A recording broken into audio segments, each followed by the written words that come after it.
بسم الله الرحمن الرحيم ياسين والقرآن الحكيم إنك لمن المرسلين على صراط مستقيم تنزيل العزيز الرحيم لتنذر قوما ما أنذر آباؤهم فهم غافلون لقد حق القول على أكثرهم فهم لا يؤمنون إنا جعلنا في أعناقهم أغلالا فهي إلى الأذقان فهم مقمحون وجعلنا من بين أيديهم سدا ومن خلفهم سدا فأغشيناهم فهم لا يبصرون وسواء عليهم أنذرتهم أم لم تنذرهم لا يؤمنون إنما تنذر من اتبع الذكر وخشي الرحمن بالغيب فبشره بمغفرة وأجر كريم إنا نحن نحيي الموتى ونكتب ما قدموا وآثارهم وكل شيء أحصيناه في إمام مبين واضرب لهم مثلا أصحاب القرية إذ جاءها المرسلون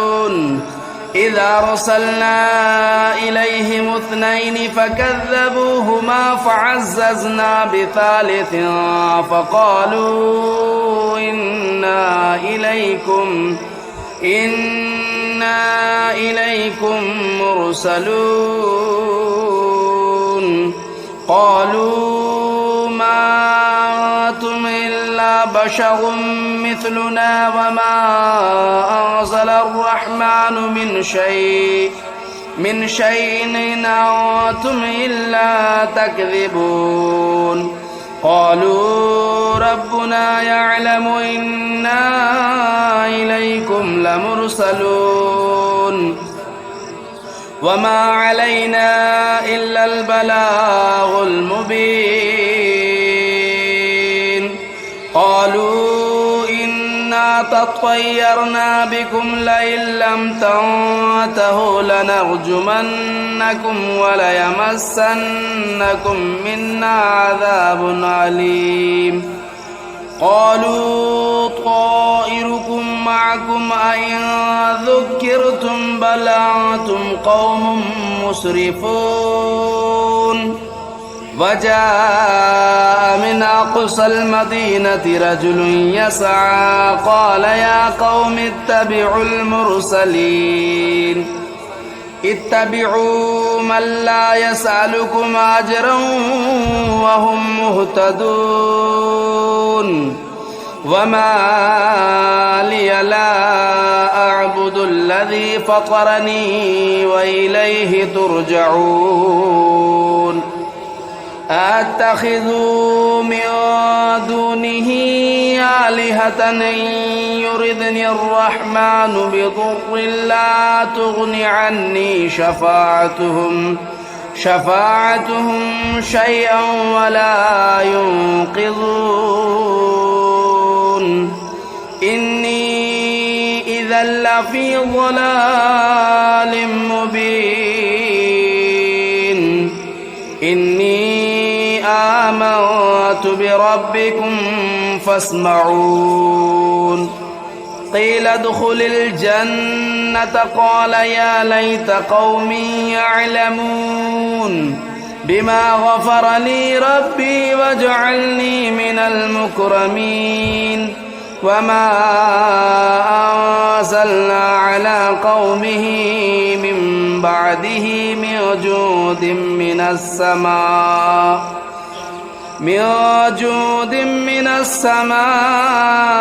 وما كنا منزلين إن كانت إلا صيحة واحدة فإذا هم خامدون يا حسرة على العباد ما يأتيهم من رسول إلا كانوا به يستهزئون ألم يروا كم أهلكنا قبلهم من القرون أنهم إليهم لا يرجعون وإن كل لما جميع لدينا محضرون وآية لهم الأرض الميتة أحييناها وأخرجنا منها حبا فمنه يأكلون وجعلنا فيها جنات من نخيل وأعناب وفجرنا فيها من العيون ليأكلوا من ثمره وما عملته أيديهم أفلا يشكرون سبحان الذي خلق الأزواج كلها مما تنبت الأرض ومن أنفسهم ومما لا يعلمون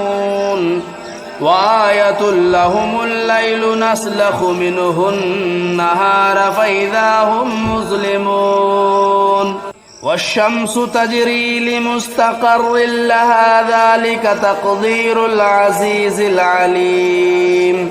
والقمر قدرناه منازل حتى عاد كالعرجون القديم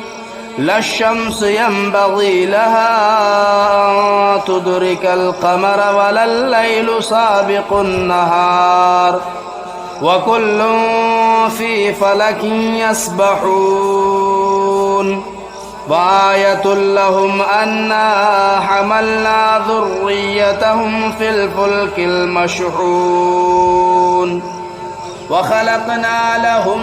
من مثله ما يركبون وإن نشأ نغرقهم فلا صريخ لهم ولا هم ينقذون إلا رحمة منا ومتاعا إلى حين وإذا قيل لهم اتقوا ما بين أيديكم وما خلفكم لعلكم ترحمون وما تأتيهم من آية من آيات ربهم إلا كانوا عنها معرضين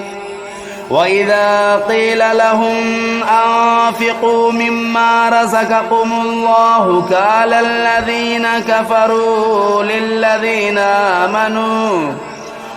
الذين كفروا للذين آمنوا أنطعم من لو يشاء الله أطعمه إن أنتم إلا في ضلال مبين ويقولون متى هذا الوعد إن كنتم صادقين ما ينظرون إلا صيحة واحدة تأخذهم وهم يخصمون فلا يستطيعون توصية ولا إلى أهلهم يرجعون ونفخ في الصور فإذا هم من الأجداث إلى ربهم ينسلون قالوا يا ويلنا من بعثنا من مرقدنا هذا ما وعد الرحمن وصدق المرسلون إن كانت إلا صيحة واحدة فإذا هم جميع لدينا محضرون فاليوم لا تظلم نفس شيئا ولا تجزون إلا ما كنتم تعملون إن أصحاب الجنة اليوم في شغل فاكهون هم وأزواجهم في ظلال على الأرائك متكئون لهم فيها فاكهة ولهم ما يدعون سلام قولا من رب رحيم وامتازوا اليوم أيها المجرمون ألم أعهد إليكم يا بني آدم ألا تعبدوا الشيطان إنه لكم عدو مبين وأن اعبدوني هذا صراط مستقيم ولقد أضل منكم جبلا كثيرا أفلم تكونوا تعقلون هذه جهنم التي كنتم توعدون اصلوها اليوم بما كنتم تكفرون اليوم نختم على أفواههم وتكلمنا أيديهم وتشهد أرجلهم بما كانوا يكسبون ولو نشاء لطمسنا على أعينهم فاستبقوا الصراط فأنى يبصرون ولو نشاء لمسخناهم على مكانتهم فما استطاعوا مضيا ولا يرجعون ومن نعمره ننكسه في الخلق أفلا يعقلون وما علمناه الشعر وما ينبغي له إن هو إلا ذكر وقرآن مبين لينذر من كان حيا ويحق القول على الكافرين أولم يروا أنا خلقنا لهم مما عملت أيدينا أنعاما فهم لا مالكون وذللناها لهم فمنها ركوبهم ومنها يأكلون ولهم فيها منافع ومشارب أفلا يشكرون واتخذوا من دون الله آلهة لعلهم ينصرون لا يستطيعون نصرهم وهم لهم جند محضرون فلا يحزنك قولهم إنا نعلم ما يسرون وما يعلنون أولم ير الإنسان أنا خلقناه من نطفة فإذا هو خصيم مبين وضرب لنا مثلا ونسي خلقه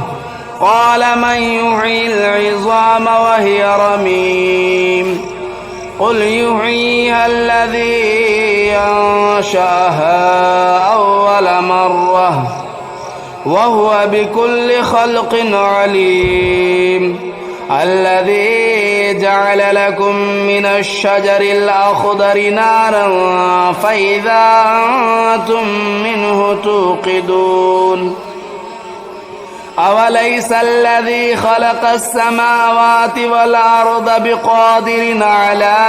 أن يخلق مثلهم بلى وهو الخلاق العليم إنما أمره إذا أراد شيئا أن يقول له كن فيكون فسبحان الذي بيده ملكوت كل شيء وإليه ترجعون بسم الله الرحمن الرحيم الرحمن علم القرآن خلق الإنسان علمه البيان الشمس والقمر بحسبان والنجم والشجر يسجدان والسماء رفعها ووضع الميزان ألا تطغوا في الميزان وأقيموا الوزن بالقسط ولا تخسروا الميزان والأرض وضعها للأنام فيها فاكهة والنخل ذات الأكمام والحب ذو العصف والريحان فبأي آلاء ربكما تكذبان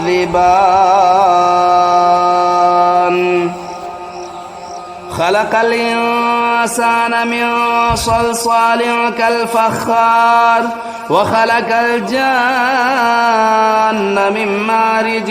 من نار فبأي آلاء ربكما تكذبان رب المشرقين ورب المغربين فبأي آلاء ربكما تكذبان مرج البحرين يلتقيان بينهما برزخ لا يبغيان فبأي آلاء ربكما تكذبان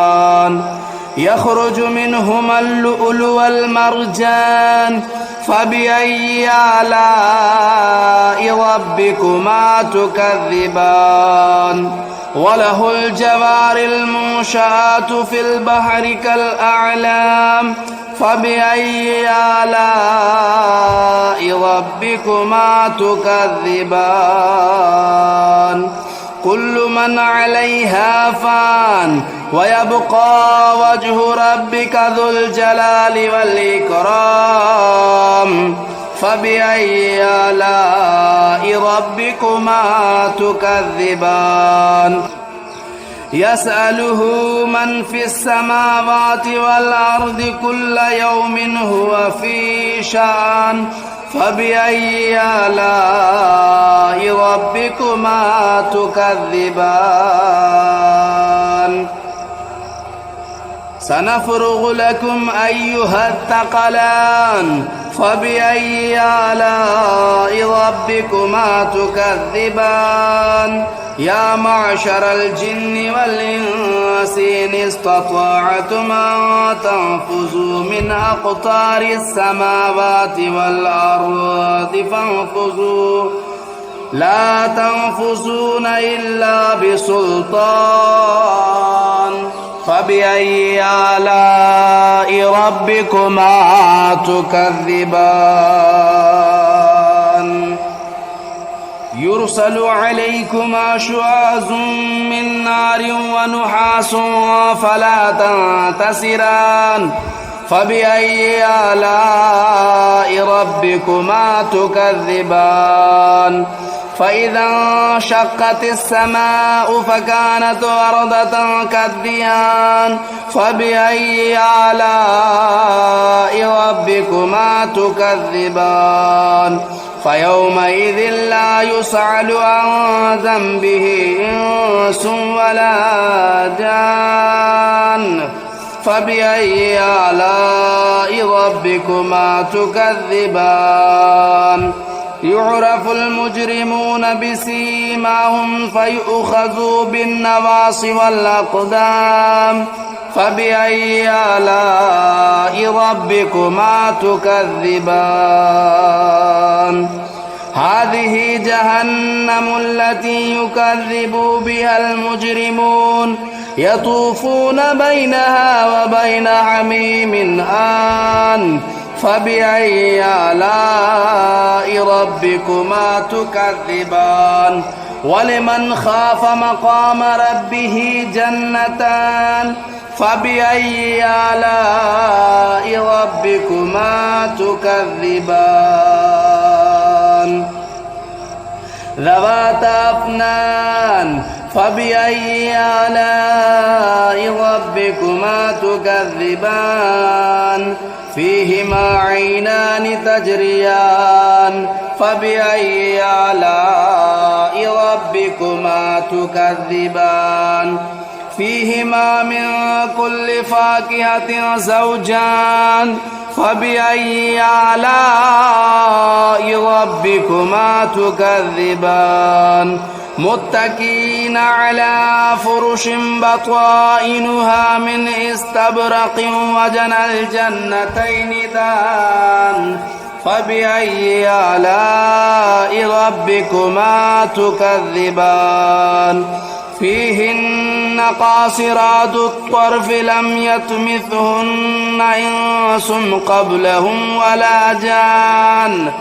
فبأي آلاء ربكما تكذبان كأنهن الياقوت والمرجان فبأي آلاء ربكما تكذبان هل جزاء الإحسان إلا الإحسان فبأي آلاء ربكما تكذبان ومن دونهما جنتان فبأي آلاء ربكما تكذبان مدهامتان فبأي آلاء ربكما تكذبان فيهما عينان نضاختان فبأي آلاء ربكما تكذبان فيهما فاكهة والنخل والرمان فبأي آلاء ربكما تكذبان فيهن خيرات حسان فبأي آلاء ربكما تكذبان حور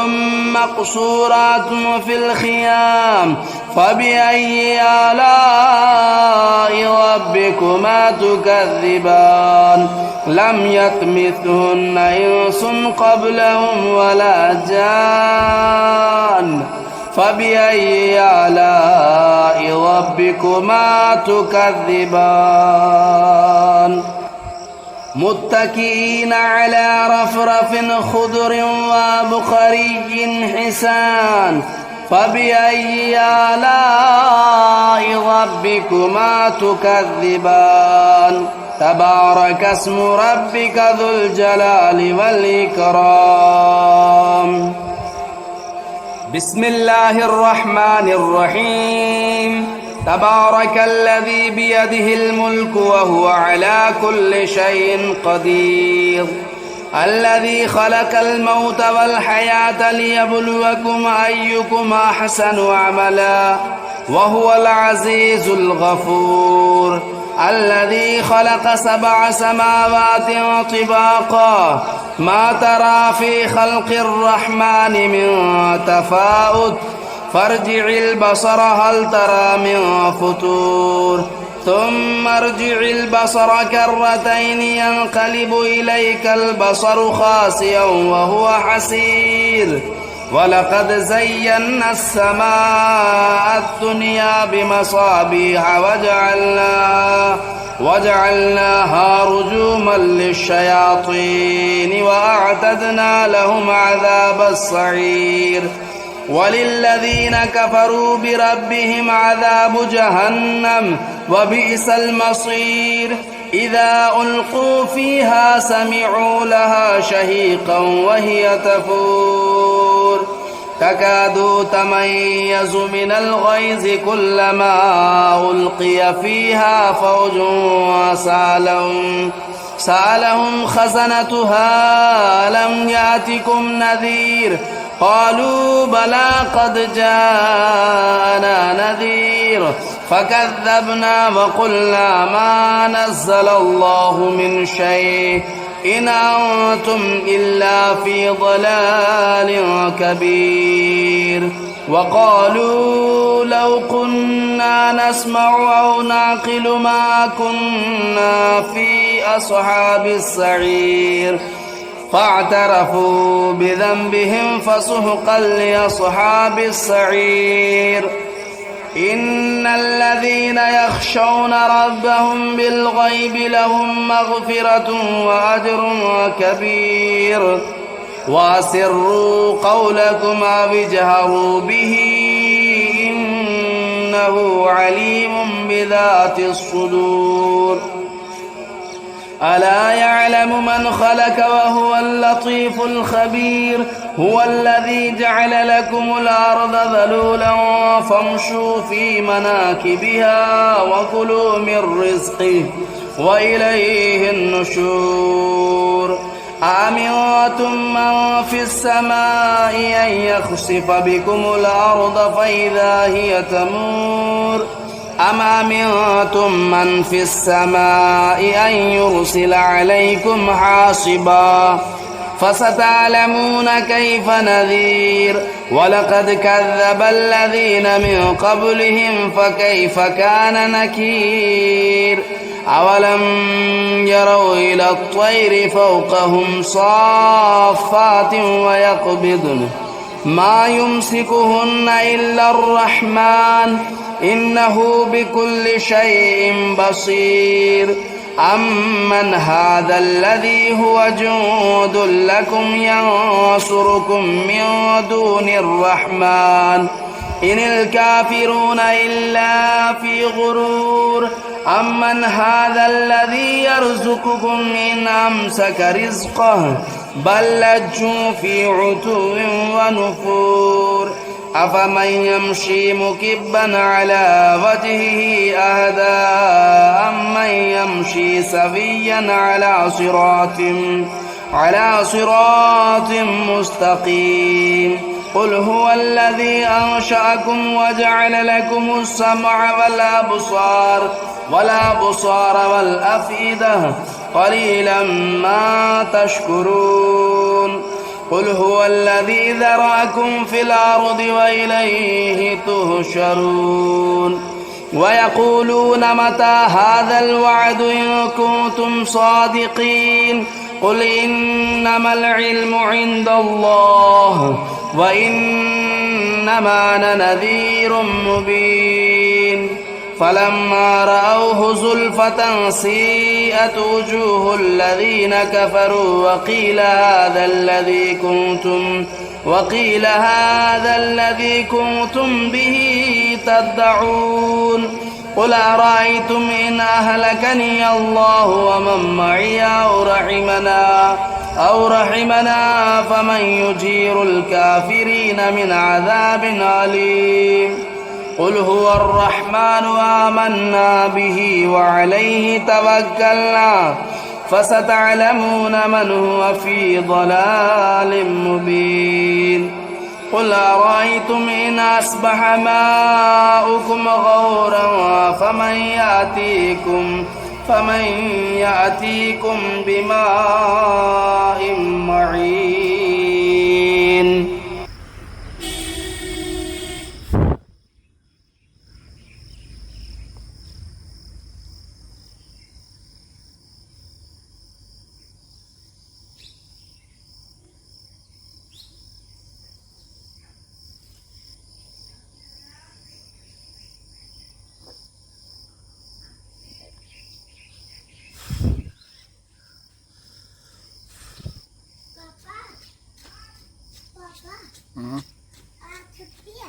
ना सारे बच्चे जा रहे, तैयार हो जाओ। किस बात की पूछो उसको।